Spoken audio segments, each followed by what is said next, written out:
ప్రధాని నరేంద్ర మోదీ పిలుపు మేరకు హైదరాబాద్ దిల్సుఖ్ నగర్లో హర్ ఘర్ తిరంగా కార్యక్రమం నిర్వహించారు. ఆర్మీ ఫిజికల్ ట్రైనింగ్ సెంటర్ ఆధ్వర్యంలో పెద్ద సంఖ్యలో విద్యార్థులు తిరంగా జెండాతో 5K రన్ నిర్వహించారు.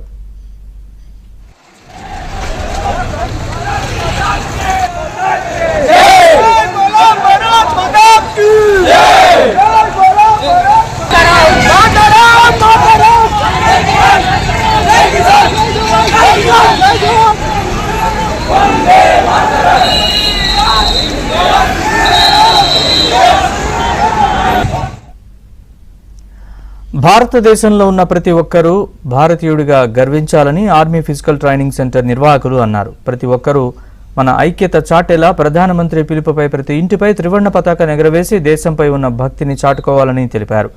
దేశంలో కుల మత భేదాలు లేకుండా దేశం కోసం ఒక్కటిగా సాగాలని, దేశం కోసం తిరంగా జెండా ఎత్తి గర్జించాలని అన్నారు. బంగ్లాదేశ్లో